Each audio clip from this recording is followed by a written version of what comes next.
Okay, good morning. I think moderation is going to be a pretty straightforward task here. We'll just have 3 speakers in the morning session. Take my notes down.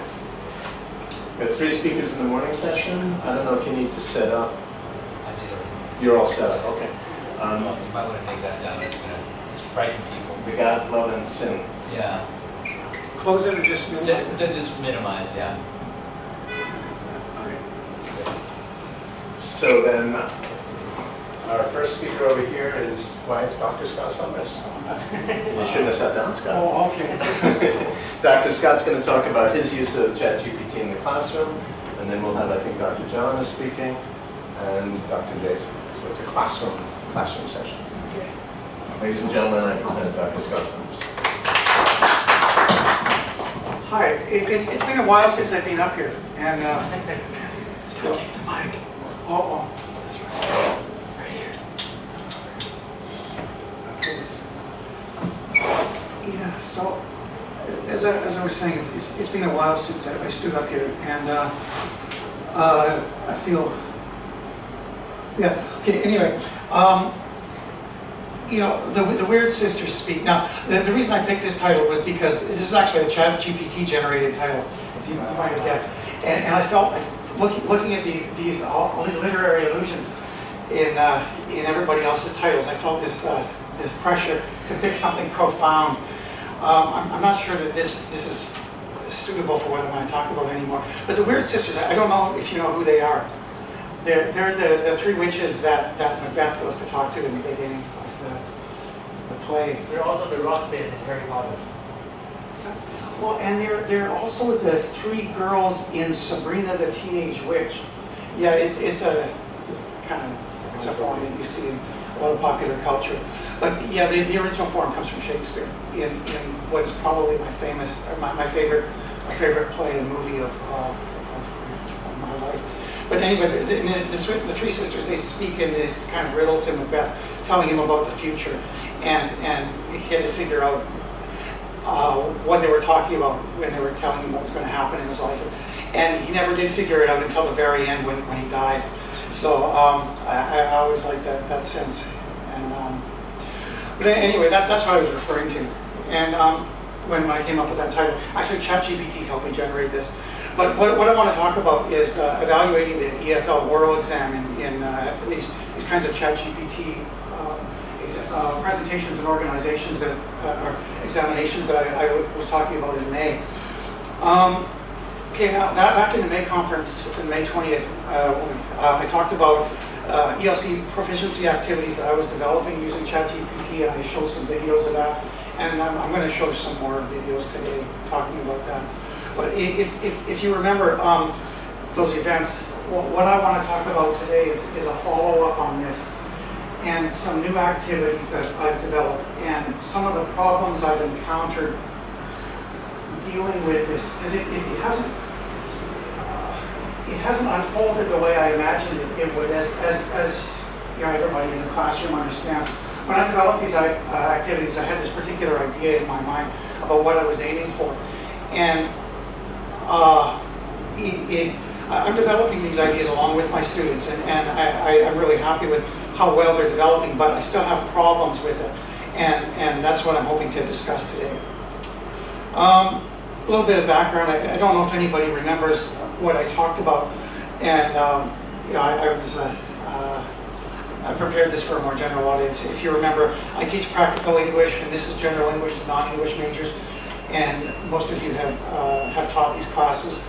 I have limited time with mixed level classes of poorly motivated students. You all know what these kinds of classes are like, but you know, we all understand that in fact poorly motivated students is not a really accurate way to describe these kinds of students. I'd say about 1/3 of the class is very highly motivated, and about 1/3 of them are poorly motivated, and about 1/3 of them they're easily swayed one way or another. And in these kinds of classes, we typically use role-playing dialogues, listening comprehension, that sort of thing. And if you remember from my presentation, the tasks I was developing, their goal was to integrate speaking, reading, and writing using authentic materials, doing an authentic task that students might have to do in their personal life or in the workplace. And when I say authentic materials, I mean long, complex, difficult text used by expert speakers of English for real-life communication. Now, I don't know if I talked about this in May, but one of the things that I've had to come to grips with is that a lot of the English I use now isn't native speaker English. A lot of it, I use a lot of ChatGPT generated English. I use a lot of English that comes from sources, maybe they're produced by Indian speakers of English. And I don't want to say Indians aren't native speakers of English, but we're all aware of the nuance of that kind of usage. But one of the things I'm finding is that when I say real life communication, I don't mean native speaker English necessarily. And that's become, I don't want to say an issue, but it's become something I've had to think about when I'm talking about authentic materials. And I talked about this in May, that I believe authentic materials are interesting and that they motivate students. And the main thing I want to talk about today is this idea that I got at in May, was that authentic materials provide an opportunity for more creative thinking. And I've had to reassess that a lot. And I'm not sure how to think about this. And that's what I'm hoping for today, to get some feedback from this idea of how I've kind of bogged down with the idea of creative thinking in the tasks that I'm using as one of the goals. When I talk about creative thinking, what I've had to refine what I mean by that. And when we think of creativity and creative thinking, we think of art and painting and theater and improvisation. And that's what I was imagining with these kinds of tasks. But what I've ended up thinking about this is, what I'm doing is I'm encouraging students to make choices about important information. And that's a little bit different than the way we think about creativity when we use that word. Like certainly in public schools, and when we're talking to our kids, when we're encouraging creativity, that's not what we need. But I think that's what I've had to come to define creativity in the kinds of tasks that I'm making choices about important information, involving students in actual decision making rather than just forcing choices on them. So I'm not entirely comfortable with that definition of creativity, but that's sort of where I'm headed with the constraints in the teaching situation that I have right now. And I talked about this before, how textbooks in English is often degraded and unnatural, and that tasks in textbooks are unrelated to actual English use, and they're supposed to be. In fact, they're constructed to be. There's very little actual decision making or thinking required in most of these exercises. The tasks are simple. They're typically left with only one answer that's forced on the students in terms of vocabulary and grammar. And they're designed to be that way. Even if the textbook talks about creativity and decision making and creative thinking, in fact, the activities that I've seen in almost every textbook, in every textbook I've ever seen, in fact, forced choices on students. Tasks typically leave no freedom at all, and the English is forced on students. And in mixed level classes, this is a serious problem, because it's fine for the students who are at the lower levels because they don't have the vocabulary and grammar to handle the situation perhaps. But if you've got a mixed level class, you'll almost certainly have intermediate. And in our school, we have a lot of advanced students in these kinds of classes. And these kinds of activities are just boring for them. And what I found is when I used to do a lot of those activities, the more advanced students would get really bored and they would say, oh, teacher, we want more free conversation and that sort of thing. But I think these are all problems that everybody here understands with the kind of teaching situation that we have. And what I wanted to achieve with ChatGPT and the use of more authentic teaching materials is to give students in these mixed level classes the ability to get some autonomy over the level that they operate on in my class. And that was my goal. If they've got the ability to go beyond the material, they can do it. I talked about this. I talk about this a lot. The problems that you see in the research literature with using authentic material, that there's no demonstrated efficacy to using authentic material. It's often too difficult for many students. and it's not practical for a lot of teaching situations. Okay, but the main problem I want to solve using this, as I mentioned, is how to use authentic material in the EFL classroom.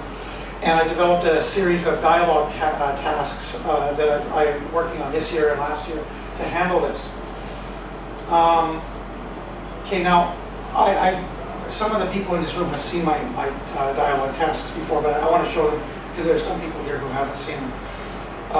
The point of the tasks that I'm going to talk about, one of the things I want you to keep in mind is that these tasks are extremely difficult. They're extremely natural tasks.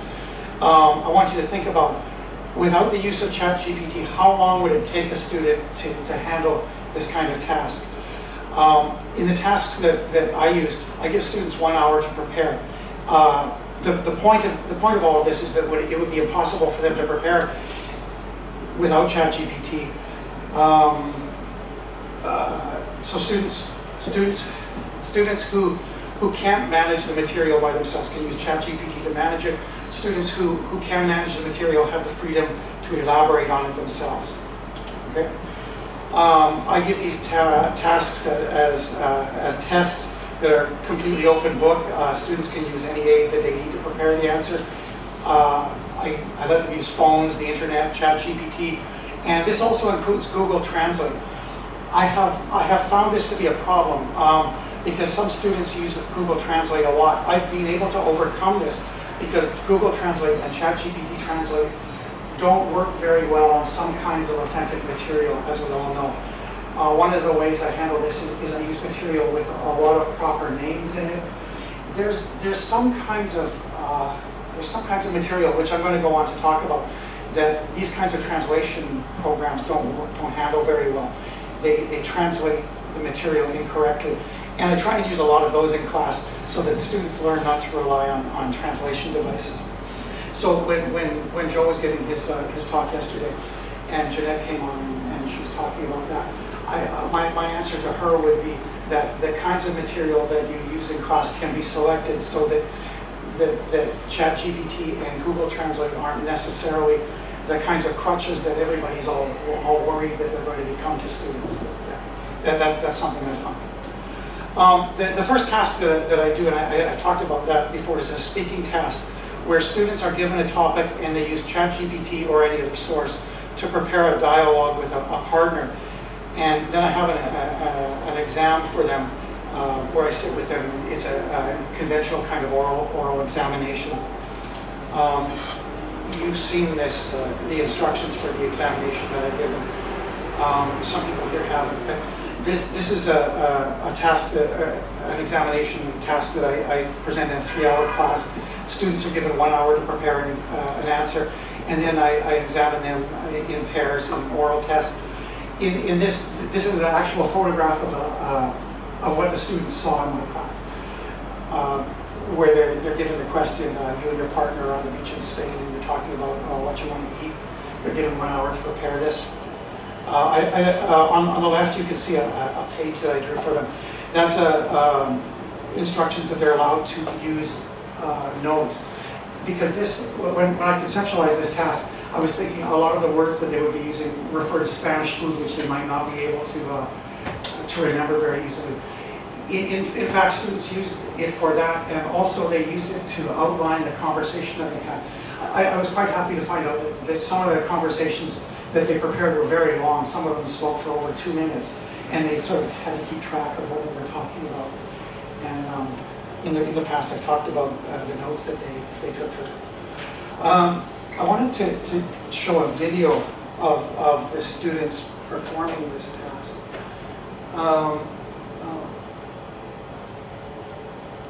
And I think some of you have seen this before.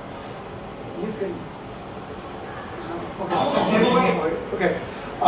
Now, this is a video of the students actually preparing for this task.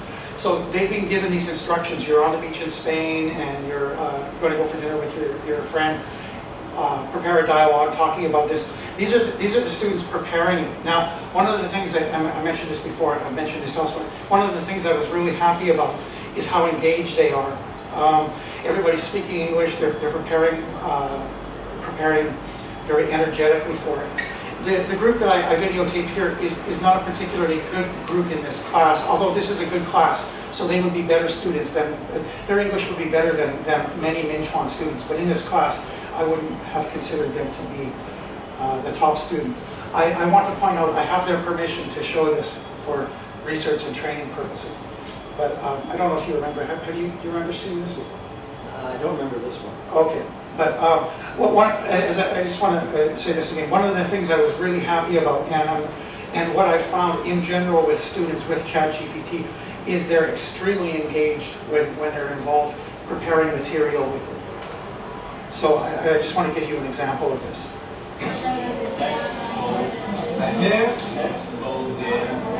Here, have a view of the beach. That's perfect. I will. That's perfect. Here we can enjoy our meal and a beautiful view at the same time. Yeah, we will be willing to explain our experience. Let's go. Yeah, so I was very happy with how energetically everybody prepared for that. Oh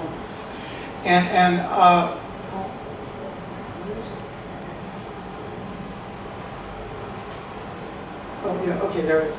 Okay, so this is a video of an actual examination from the same class, and these are not the same students, but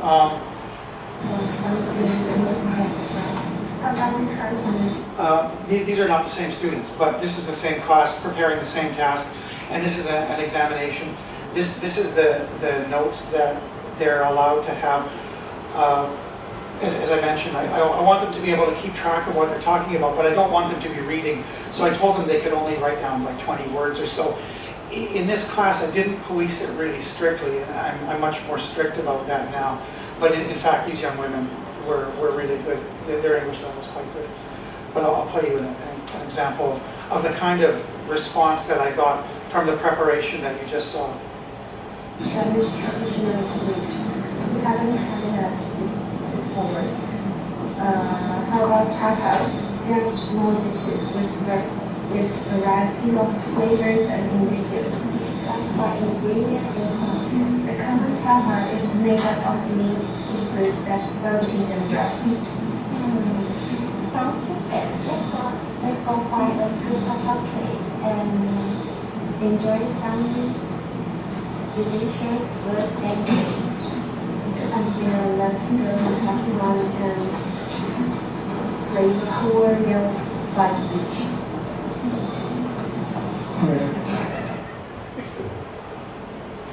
Yeah, I was very happy with the results of this. In general, I found that activity works really well, and I think I'm going to do more of those rather than the kinds of activities that I'm doing now, because the students seem to enjoy this one more. But one of the things I'm noticing is I'm way over time, and I was going to talk a lot about one of the different activities that I've been and show more video, but I'll just skip ahead here. I thought you started late. Yeah, you did start. So I thought that you were. Yeah. Well, okay. Anyway, the second task I was going to show you, like the first task is a dialogue task, and the second task, I used the Moodle system to separate them into groups, and I had them prepare notes separately, so they didn't have time to prepare a dialogue, and then they had to come together. And the idea of this was that they had to read a text using ChatGPT. So I gave them a very long, complicated, difficult native speaker text, which they had to read with ChatGPT and make notes. Now, the idea behind this was that they were supposed to go through the notes and find go through the ChatGPT summaries of the actual reading that I gave them and make notes that were relevant to their particular answer. So the idea was that they were supposed to make decisions about the text, what they want to talk about in their dialogue with their partner. I'm going to go on to talk about how that didn't work out exactly the way that I wanted but that's the second task. So the first task is a prepared dialogue task, and the second task is a not prepared dialogue task where the students have notes, and they bring the notes together, and then they've got to answer my question.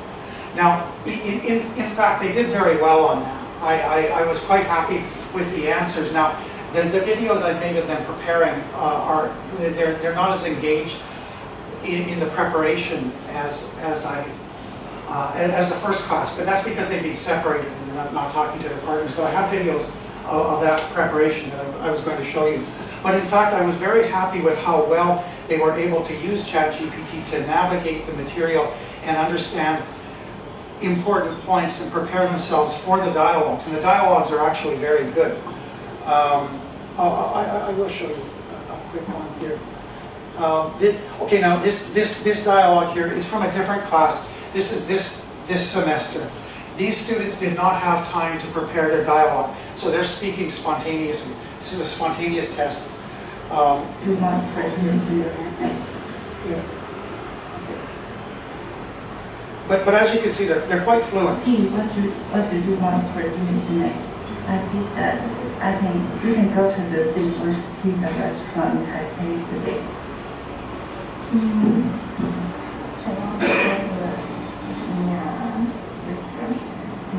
What is called vegetarian? Oh, really? But I'm a pizza lover. I want to go to pizza restaurant today. We also have a pizza and but we have various of pizza in this restaurant, so I think that we can go to the pizza restaurant today, and then we can go to the vegetarian restaurant after this week. That's good. Hey.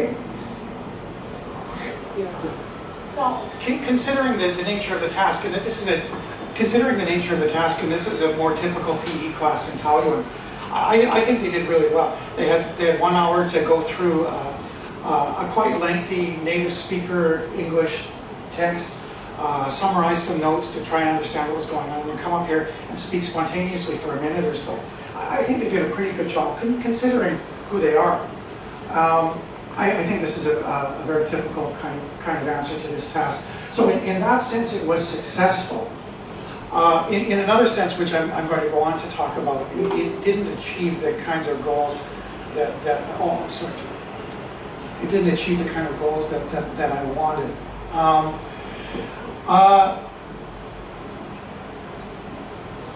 Okay, what I'm going on to now in my classes, so I've got the dialogue test, I've got the spontaneous speaking test, and I want to incorporate writing into this as well. So I'm working on ways to teach writing with ChatGPT, and I think I have some very good ways to explain that to students. It wasn't as straightforward as I thought it would be, because we all imagine our students to be very sophisticated users of ChatGPT, and I haven't found that to be the case. So I've had to start from very fundamental ways of using Chat to create writing. But I want to integrate the dialogue test and the speaking test and the writing test, and create an evaluation where students read a complex and natural test, write me an email answering a question, and then do an oral examination where they explain their answer. That's what I was getting at yesterday when I was saying that I'm trying to get complex tasks where students have to produce a whole range of answers about one particular text. So reading, writing, and speaking about the same text, which they could only understand through ChatGPT, and making choices about the material in the text that they think is important and relevant to their own personal answer. And that's my goal. Okay. So, what does ChatGPT do that makes evaluating this kind of task different from evaluating a more conventional EFL task? Okay, well, one of the things is that if you consider conventional EFL criteria for evaluating output, you're thinking of things like accuracy or volume of output. How much do they speak, or how much do they write? Things like accuracy in spelling, grammar, organization. And one of the things that Jason and I have talked a lot about is this idea ChatGPT eliminates these as doesn't entirely eliminate these things, but using these as criteria for evaluation becomes much less important because ChatGPT can organize all of these things for you. How do you answer? How do they answer questions then? Okay. I want to give you an example of a writing task that a student performed for me in class the other day to illustrate a particular problem. And this is a task that we performed on a blog called The Hungry Girl's Guide to Taipei, which is aimed at foreign restaurants and it's written in native speaker English. The task I want to talk about, it refers to a post about an ice cream peanut wrap vendor in Shunken, Laojie, in Taipei suburbs. And I think this is where the moderator is supposed to go ding. Oh, okay. Give you about 3-4 more minutes. Oh, okay, okay. Here, okay, so there's the peanut stand. Okay, so here's a real answer to this question. Okay, here's the question. This place is very far away. Is it worth going here? And this is a real student answer. Shunken Laojie is definitely worth a visit. The street is renowned for its diverse tofu offering. Blah blah blah blah. Can you tell me what's wrong with this answer? It's not talking about that specific thing. Yeah, that's right. Now this is a translation problem. If you run because I've done this, if you run the blog entry through ChatGPT Translate or Google Translate, it doesn't pick up that it's about the peanut stand. It talks about Shunken Laojie. And so this answer comes from somebody who's translating, and as I said, it's not a good answer. Okay, here's another real example that I got from a student, which I think is a better example. Even if it's far, Shunken Laojie ice cream wrap stand is affordable at 40 NT and blah blah blah blah. So this directly answers my question. Now this is one of the points that I've had to come to realize, is that in these fully integrated tasks involving speaking, reading, and writing, the important point isn't accuracy in the sense that we've been thinking about it. It's do they actually answer the question? Because grammar and organization should have been taken care of with ChatGPT. This raises some other problems for me that I've come up with that I want to talk about. Okay, my tasks are limited. They come up with the same answers. Okay, so you can see with the Shunken Laojie problem, there's really only two answers that they can come up with. One of them is wrong and one of them is right. And that was one of the problems that I was hoping I would be able to get around with this kind of use of authentic material. Students have trouble using the skills that I've shown them in a new situation. So if I teach them how to do something on one task, when they go to the Shunken Laojie problem, they don't know what they're doing. And I've had a real problem with that. Okay, I need to prepare students for tasks in the same way that I would a conventional task. So to get around this problem, I've got to do things like I've got to introduce supporting language, I've got to talk about the situation, and what's happening to me is in fact the problem that I spoke against originally in May, is that I'm having to organize my class very much like it's a conventional textbook task, where I come in, okay, we're going to talk about this thing, here's some key vocabulary, watch out for this problem, here's the grammar that you're going to see. And so when they go to the text, they're already prompted in a way that conventional teaching materials prompt people. And that was exactly what I was trying to get away from. Okay, so they're not really using the full difference in their language proficiency in the way that I imagine these kinds of tasks would allow them to. Poor proficiency students are still not preparing differently for these tasks than really good students in a way that I had hoped this technology would promise us the ability to do. And I'll give it back to Joe.